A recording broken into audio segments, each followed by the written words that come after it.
പ്രിയമുള്ളവരെ, കഴിഞ്ഞ 2004 തിരുവനന്തപുരം മേയറായിരുന്ന ആര്യ രാജേന്ദ്രനും ഭർത്താവ് സച്ചിൻ ദേവും കൂടി യദു എന്ന് പറയുന്ന ഒരു KSRTC ഡ്രൈവർ ഓടിച്ചിരുന്ന KSRTC ബസ് സീബ്ര ലൈനിൽ കാറ് ക്രോസ് ചെയ്ത് വെച്ച് തടയുകയും വണ്ടിയിൽ കയറി ഈ മേയറുടെ ഫാമിലിയിൽപ്പെട്ട ആളുകളും MLAയും ഒക്കെ തെറി പറയുകയും അതോടൊപ്പം തന്നെ ഈ ഡ്രൈവറെ ഭീഷണിപ്പെടുത്തുകയും ഒക്കെ ചെയ്ത സംഭവം നിങ്ങളുടെ ഓർമ്മയിലുണ്ടാവും. അതിനുശേഷം ഇവർ തന്നെ ആ കാറിൻ്റെ ബസ്സിൻ്റെ CCTVയിലെ സിം കാർഡ് നശിപ്പിക്കുകയും തെളിവ് നശിപ്പിക്കുകയും ചെയ്തു എന്ന വ്യാപകമായ മാധ്യമ വാർത്തകളും നിങ്ങളുടെ ശ്രദ്ധയിൽപ്പെട്ടിട്ടുണ്ടാവും. അവരെ ആ കേസിൽ നിന്ന് പിന്നീട് ഒഴിവാക്കി. മേയറേയും അതോടൊപ്പം തന്നെ മേയറുടെ ഹസ്ബൻഡ് ആയിട്ടുള്ള MLAയും ആ കേസിൽ നിന്ന് ഒഴിവാക്കി. ഒരു പരിഷ്കൃത സമൂഹത്തിലാണ് ഇത് സംഭവിച്ചെങ്കിൽ അതിന് വലിയ നഷ്ടം അവർ കൊടുക്കേണ്ടി വരും. അവരൊന്ന് അധികാരം ഒഴിയേണ്ടി വരും, രണ്ട് തമ്പാനൂർക്ക് പോകാൻ ബസ്സിലിരുന്ന മനുഷ്യരെ, യാത്രക്കാരെ ആ ബസ്സിൽ നിന്ന് ഇറക്കി വിടുകയും 4 കിലോമീറ്റർ അവർ നടന്ന് തമ്പാനൂർ ബസ് സ്റ്റാൻഡിൽ എത്തുകയും ചെയ്യേണ്ട ഗതികേട് വന്ന സാഹചര്യത്തിൽ അവർക്ക് വലിയൊരു കോമ്പൻസേഷൻ, ഒരു പരിഷ്കൃത സമൂഹത്തിലാണെങ്കിൽ അവർക്ക് വലിയ കോമ്പൻസേഷൻ കൊടുക്കേണ്ടി വന്നേനെ. ഇവർ ഈ ചെയ്ത നിയമവിരുദ്ധമായ നടപടി കൊണ്ട് ഇവരുടെ അധികാരവും ഒഴിയേണ്ടി വന്നേനെ. മറിച്ച് കേരളത്തിൽ CPM പോലെയുള്ള ഒരു സംഘടിത രാഷ്ട്രീയ പ്രസ്ഥാനം അവർ നോക്കിയാൽ എന്തും നടക്കുന്ന ഒരവസ്ഥ ഉള്ളതുകൊണ്ടാണ് ഇവരെ കേസിൽ നിന്ന് ഒഴിവാക്കുകയും ഇത്തരത്തിൽ ഇവരെ രക്ഷപ്പെടുകയും ചെയ്തത്. ഞാനിപ്പോൾ ഈ സാഹചര്യത്തിൽ ഇത് സംസാരിക്കേണ്ടി വന്നതെന്ന് വെച്ചാൽ, ഞാൻ ഈ യദു എന്ന് പറയുന്ന ആ ഡ്രൈവറെ ഞാൻ കഴിഞ്ഞ ദിവസം വിളിച്ചിരുന്നു. അപ്പോൾ അദ്ദേഹത്തിന് ജോലി കിട്ടുമെന്നും അതുപോലെ തന്നെ പുതിയതായി തിരുവനന്തപുരം കോർപ്പറേഷനിൽ അധികാരത്തിൽ വന്ന BJP അദ്ദേഹത്തിന് ജോലി കൊടുക്കുമെന്നും ഒക്കെയുള്ള ഒരു വാർത്ത മാധ്യമങ്ങളിലൂടെ പ്രചരിച്ചിരുന്നു. അതുകൊണ്ട് തന്നെ അദ്ദേഹത്തിന് അങ്ങനെ എന്തെങ്കിലും വാഗ്ദാനം കിട്ടിയിട്ടുണ്ടോ എന്നറിയാനാണ് ഞാൻ അദ്ദേഹത്തെ വിളിച്ചത്.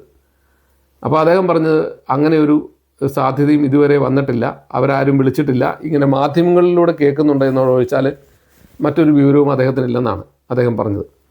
അദ്ദേഹത്തിൻ്റെ ജീവിത സാഹചര്യം ഇപ്പോഴും വളരെ മോശമാണ്. അദ്ദേഹം എനിക്ക് അയച്ചു തന്ന വോയിസ് ക്ലിപ്പുകളൊന്ന് കേൾപ്പിക്കാം.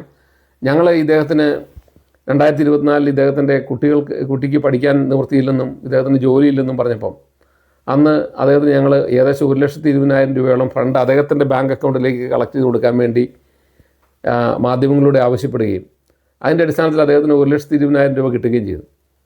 പക്ഷേ അദ്ദേഹത്തിൻ്റെ അവസ്ഥ ഇപ്പോഴും വളരെ ദയനീയമാണ് എന്നാണ് അദ്ദേഹം പറയുന്നത്. അദ്ദേഹം പറയുന്നത് തന്നെ നിങ്ങൾ ഒന്ന് നേരിട്ട് കേട്ടു നോക്കുക. ഞാൻ ആ ആദ്യത്തെ അതേ പ്രതിസന്ധി ഘട്ടത്തിലാണ് ഇപ്പോഴും ഇരിക്കുന്നത്. ഇപ്പോഴും ജോലിക്ക് പോകാന് ഇപ്പോ പ്രൈവറ്റ് ബസ് ഓടി, ഞാൻ അതിനുശേഷം റിക്കവറി ആയി വന്നു, പ്രൈവറ്റ് ബസ് ഓടാൻ തുടങ്ങി. അതിനുശേഷം ഇവര് പിന്നെയും ടാർഗറ്റ് ചെയ്യാൻ തുടങ്ങി. ഇവരെ വെഹിക്കിളും പോലീസും എല്ലാം കൂടെ വന്ന് ഞാൻ ഓടുന്ന വണ്ടിയെ കാത്തുനിന്ന് പിടിക്കുകയും ഇപ്പൊ മുതലാളിമാര് വണ്ടി തരാത്ത അവസ്ഥയാണ്. അതുകൊണ്ട് ഇപ്പൊ ജോലി ഉണ്ടായിട്ട് പോകാത്തല്ല, വിളിച്ചു കഴിഞ്ഞാൽ പോകും. അല്ലാതെ ഞാൻ ചോദിച്ചു, എല്ലാവരുടെ അടുത്ത് ചോദിച്ചപ്പോൾ ഇതാണ് അഭിപ്രായം എല്ലാവരും പറയുന്നത്. അങ്ങനെ ഇപ്പോഴും ഭയങ്കര ബുദ്ധിമുട്ടും വിഷമത്തിലുമാണ്. അതിനിടയ്ക്ക് അച്ഛന് കണ്ണ് ഓപ്പറേഷൻ, അമ്മയ്ക്ക് വയ്യ, മകന് വയ്യായിരുന്നു. അങ്ങനെ ഒരുപാട് ബുദ്ധിമുട്ടുണ്ട്. എല്ലാവരും പുറമേ പറയും പോലെ അല്ലല്ലോ നമ്മുടെ ജീവിതം. ഭയങ്കര ബുദ്ധിമുട്ടിലാണ് എല്ലാം കൊണ്ടും. ഇവർ ഈ പാർട്ടിക്കാരെ എന്നെ അത്രയും മാത്രം ഇറിറ്റേറ്റ് ചെയ്യുന്നു, മാനസികമായിട്ട് തളർത്തുന്നു. ഓരോരോ പഴയ കേസുകളും പറഞ്ഞു.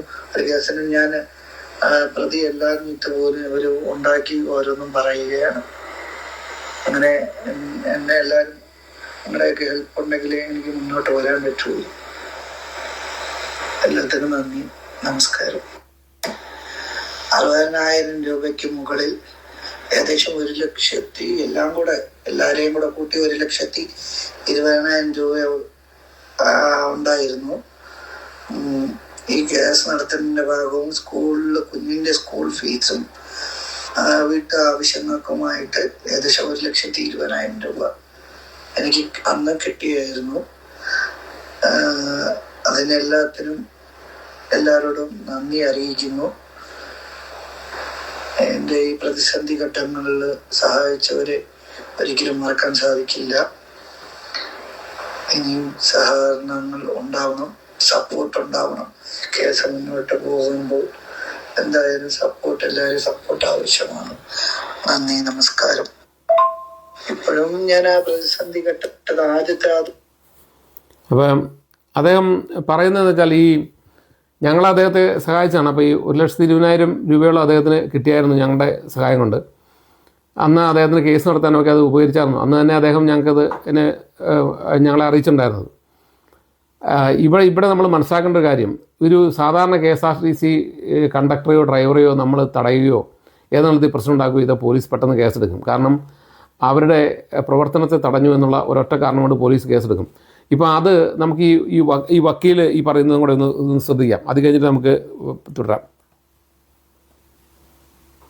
ഒരു KSRTC ബസ്സിനെ 5 പേര് വഴിയിൽ തടഞ്ഞു നിർത്തിയാൽ കേരളത്തിന്റെ സംവിധാനം അനുസരിച്ചിട്ട് അവർക്കെതിരെ എന്നേ കേസെടുത്ത് റിമാൻഡ് ചെയ്യും. ശരിയല്ലേ? സാധാരണ ഇതിൽ നമ്മൾ പോയി KSRTC ബസ്സിന്റെ സൈഡിൽ കൂടെ പോയാൽ പോലും കണ്ടക്ടറോട് മോശമായി സംസാരിച്ചാൽ കേസെടുക്കും, ഔദ്യോഗിക നിർമ്മാണം തടസ്സപ്പെടുത്തിയത്.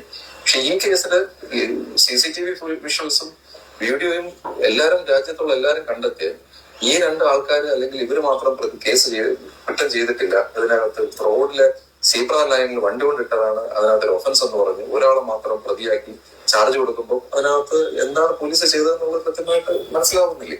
ഈ ലോകത്തുള്ള എല്ലാവരും സമ്മതിക്കുന്നുണ്ട്, ഇൻക്ലൂഡിംഗ് പോലീസ് ഓഫീസേഴ്സ് വരെ സമ്മതിക്കുന്നുണ്ട്. ഇത്തരത്തിൽ ഒരു ചെറുപ്പക്കാരനോട് അദ്ദേഹത്തിൻ്റെ ജീവിതത്തെ പുറകെ നടന്ന് ഇവർ ഭീഷണിപ്പെടുത്തുകയാണ് ഇപ്പം. അതായത് ഇദ്ദേഹത്തിനൊരു ജോലിക്ക് ഒരു പ്രൈവറ്റ് ബസ്സിൽ പോയാൽ പോലും പുറകെ വെഹിക്കിൾ ഇൻസ്പെക്ടറെയും അതുപോലെ തന്നെ പോലീസിനെയും വിട്ട് ഇവരെ ചെക്ക് ചെയ്യിക്കുന്നു. അങ്ങനെ ഇദ്ദേഹത്തെ ജോലിയിൽ നിന്ന് ജോലി ചെയ്യാൻ അനുവദിക്കാതിരിക്കുന്നു. ഇത് യഥാർത്ഥത്തിൽ എത്ര ക്രൂരമാണ്. ഒരു തൊഴിലാളി വർഗ പാർട്ടി എന്നുള്ള നിലയ്ക്ക് ഈ പാർട്ടിയുടെ ഗവൺമെൻറ് ഭരിക്കുന്നിടത്ത് ഒരു പാവപ്പെട്ട തൊഴിലാളിയോട് ഇത്തരത്തിൽ ക്രൂരത കാണിക്കുന്നത് എത്രയോ ക്രൂരവും എത്രയോ നിന്ദവുമാണെന്ന് നിങ്ങൾ ഈ ആളുകൾ തന്നെ ഒന്ന് ആലോചിച്ച് നോക്കുക. എന്തുകൊണ്ടാണ് ഈ കമ്മ്യൂണിസ്റ്റ് പാർട്ടി ലോകത്ത് പല സ്ഥലത്തും അധികാരത്തിൽ നിന്ന് പോയവർക്ക് അവർ തിരിച്ചു വരാൻ പോയിട്ട് അവിടെ അധികാരത്തിൻ്റെ സൈഡിലേക്ക് പോലും എത്താൻ അവർ കഴിയാതിരിക്കുന്നത്? ഇപ്പോൾ ലേറ്റസ്റ്റ് പോളണ്ടിൽ പാർട്ടി നിരോധിച്ചു എന്നാണ് കേട്ടത്. സോവിയറ്റ് യൂണിയനിൽ 90 വർഷം ഭരിച്ചിട്ട് തിരിച്ചു വരാൻ പറ്റില്ല. അതുപോലെ തന്നെ 35 വർഷം ഭരിച്ച പശ്ചിമ ബംഗാളിൽ എന്തുകൊണ്ട് സംഭവിച്ചു എന്ന് പറഞ്ഞാൽ പാവപ്പെട്ടവരുടെ നേരെ നാടൻ തോക്ക് ഉപയോഗിച്ച് വെടിവെക്കുകയത്.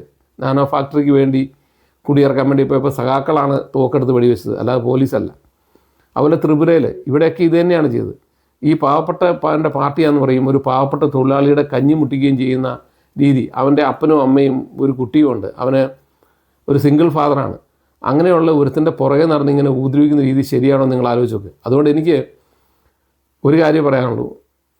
ഇവിടുത്തെ പുതിയതായി അധികാരത്തിൽ വന്നിരിക്കുന്ന തിരുവനന്തപുരത്തെ ഭരണാധികാരികളോട്, തിരുവനന്തപുരം കോർപ്പറേഷനിലെ ഭരണാധികാരികളോട് പറയാനുള്ളത്, ഈ ചെറുപ്പക്കാരന് നിങ്ങളൊരു ജോലി കൊടുത്ത് ഈ സമൂഹത്തിന് മാതൃകയാകണം.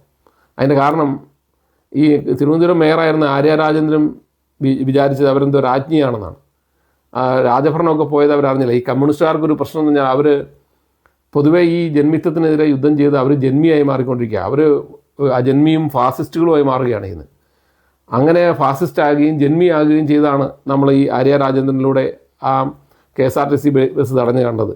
കാരണം ഒരു മേയർക്ക് ഒരു KSRTC ബസ് നല്ല ഒരു ബസ്സും വണ്ടിയും തടഞ്ഞു നിർത്താൻ അവകാശമില്ല, പ്രധാനമന്ത്രിക്ക് പോലുമില്ല.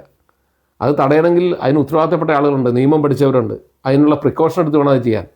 അല്ലാതെ ഒരിക്കലും ഒരു പ്രധാനമന്ത്രിക്കോ ഒരു മുഖ്യമന്ത്രിക്കോ പോയി ഒരു KSRTC ബസ് തടയാൻ പറ്റത്തില്ല.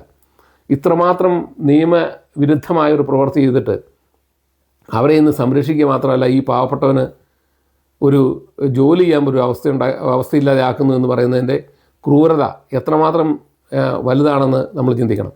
അതുകൊണ്ട് എനിക്ക് പ്രിയപ്പെട്ട ഈ തിരുവനന്തപുരത്തെ അധികാരത്തിൽ വന്നുള്ള BJPയുടെ ലീഡർഷിപ്പിനോട് പറയാനുള്ളത്, നിങ്ങൾക്ക് കഴിയുമെങ്കിൽ ഈ ചെറുപ്പക്കാരനൊരു ജോലി കൊടുത്ത് സഹായിക്കണം. കാരണം അയാൾക്ക് ജീവിക്കാൻ അയാൾക്കും ജീവിക്കാൻ അവകാശമില്ല. അയാളും ഈ ഭൂമിയിൽ ജനിച്ചപ്പം അയാളെ ഒഴിവാക്കിയല്ലല്ലോ ഇന്ത്യൻ സ്വാതന്ത്ര്യ സമരത്തിൽ നമ്മൾ സ്വാതന്ത്ര്യം നേടിയത്. അയാൾക്ക് ജോലി ചെയ്യാനും അയാൾക്ക് ജീവിക്കാനുള്ള അവകാശമുണ്ടല്ലോ. ആ അവകാശം നിലനിർത്തി കൊടുക്കാൻ അവിടുത്തെ രാഷ്ട്രീയ അധികാരമുള്ള രാഷ്ട്രീയ പാർട്ടി അതിന് സമ്മതിക്കുന്നില്ല. ഞങ്ങളെക്കൊണ്ട് കഴിയാവുന്ന രീതിയിൽ പിരിച്ച് അദ്ദേഹത്തെ സഹായിച്ചിട്ടുണ്ട്. അപ്പോൾ അതുകൊണ്ട് നിങ്ങൾക്ക് കഴിയുമെങ്കിൽ BJP നേതൃത്വത്തോട് റിക്വസ്റ്റ് ഉള്ളത്, അദ്ദേഹത്തിനൊരു ജോലി കൊടുക്കുക, അദ്ദേഹത്തെയും ഒരു ഹ്യൂമൻ ബീങ് ആയി ട്രീറ്റ് ചെയ്യുക. CPM പോലുള്ള ഒരു ഫാസിസ്റ്റ് ആശയം പേറുന്ന ഒരു രാഷ്ട്രീയ പാർട്ടി നോക്കിയാൽ ഏത് മനുഷ്യനെയും കൊല്ലാൻ കഴിയും, അല്ലെങ്കിൽ ഏത് മനുഷ്യനെ ഇല്ലായ്മ ചെയ്യാൻ കഴിയും. ഏത് മനുഷ്യനെയും നശിപ്പിക്കാൻ കഴിയും, ഒരുത്തിനും ജോലി കൊടുക്കാൻ അല്ലെ അവനെ അപകീർത്തിപ്പെടുത്താൻ കഴിയും, ക്യാരക്ടർ അസാസിനേഷൻ കഴിയും, എന്തിനും കഴിയും. എന്നാൽ അതിനെ അനുവദിച്ചു കൊടുക്കുകയല്ല വേണ്ടത്, അതിനെ പ്രതിരോധിക്കുകയാണ് വേണ്ടത്. അതുകൊണ്ട് ഇദ്ദേഹത്തിനൊരു ജോലി കൊടുത്ത്, ഈ യദു എന്ന് പറയുന്ന പാവപ്പെട്ട KSRTC ഡ്രൈവർക്ക് ഒരു ജോലി കൊടുത്ത് അദ്ദേഹത്തെയും കൂടെ ജീവിക്കാനൊരു അവസരം ഉണ്ടാക്കി കൊടുക്കണം എന്ന് വിനയപൂർവ്വം അഭ്യർത്ഥിക്കുകയാണ്. കാരണം നമുക്കൊരു ടെററിസ്റ്റ് ഓർഗനൈസേഷൻ നമ്മുടെ ശത്രുവായാൽ നമുക്ക് മനസ്സിലാകും, പക്ഷേ CPM നമ്മുടെ ശത്രുവായാൽ പല രീതിയിലാണ് ആക്രമണം വരുന്നത്. അദ്ദേഹത്തിന് ഇപ്പോൾ അദ്ദേഹം പറഞ്ഞു കേട്ടില്ലേ, പാർട്ടിക്കാർ പുറകെ നടന്ന് ശല്യം ചെയ്യുന്നു, പോലീസുകാർ ശല്യം ചെയ്യുന്നു, ഇത്തരത്തിലാണ് ഓരോ വ്യക്തിയെയും അവർ ഇല്ലായ്മ ചെയ്യാൻ ശ്രമിക്കുന്നത്. അതുകൊണ്ട് ഇത്തരം വരുന്ന പ്രവൃത്തികൾ ചെയ്യുന്നവർക്കൊരു മറുപടി എന്നുള്ള നിലയ്ക്ക്, ഒരു പ്രതിരോധം എന്നുള്ള നിലയ്ക്ക് ഇദ്ദേഹത്തിന് ഒരു ജോലി കൊടുത്ത് ഇദ്ദേഹത്തെ സഹായിക്കണം, ഇദ്ദേഹത്തിൻ്റെ കുട്ടിയെ അദ്ദേഹത്തിന് ജോലി ചെയ്ത് പഠിപ്പിക്കാനൊരു അവസരം ഉണ്ടാക്കി കൊടുക്കണം എന്ന് പറയാൻ വേണ്ടിയാണ് ശ്രമിക്കുന്നത്. നന്ദി. ടോം ജോസ് റിയമ്പാട്.